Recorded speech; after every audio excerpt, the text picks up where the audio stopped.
Another day, another basketball stories na naman ang pagkikwentuhan natin. At ngayon nga, yung pag-uusapan natin ng balitang ayaw na nga daw na i-trade ng Los Angeles Lakers si Rui Hachimura.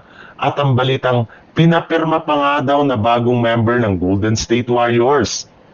Sa ginanap nga na training camp ng Los Angeles Lakers, ay lahat nga ng kanilang mga manlalaro ay excited na maglaro dahil makakasama nga nila dito si Luka Doncic ng full season. Kaya ready na nga na umpisahan ang pagkuha ng kampyonato. At kasabay nga ng ginanap na media day ng Lakers ay meron pa nga silang mga pahabol na move sa kanilang lineup matapos nilang tanggalin o i-waive ang kanilang big man na si Kyler Kelly na pinapirma pa lang nila ng mga nagdaang araw ng training camp contract. Sinundan rin naman nga nila ito ng pagpapapirma ng two-way contract sa kanilang bagong point guard na si Nick Smith Jr. Kaya dahil dyan ay umabot na nga sa 21 players ang kabuuang lineup ngayon ng Los Angeles Lakers na ready na sa pagsisimula ng kanilang training camp at sa kanilang mga laro sa preseason.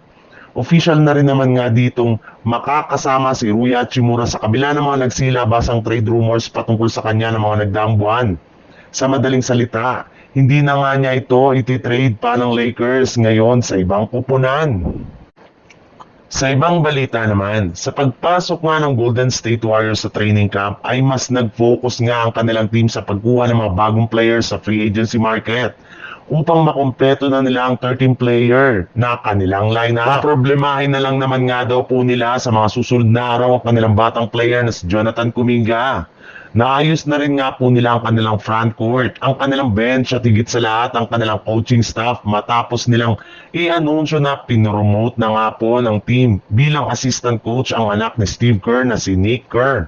Yes, magkasama na nga ang mag-ama sa main team ng Golden State Warriors matapos ang ilang taon na pagiging head coach ni Nick Kerr sa kanilang G-League team sa Santa Cruz Warriors. Bagamat man nga may connection na si Nick Kerr sa Golden State Warriors dahil sa kanyang ama, ay meron rin naman nga daw talaga itong natural na talento bilang isang coach.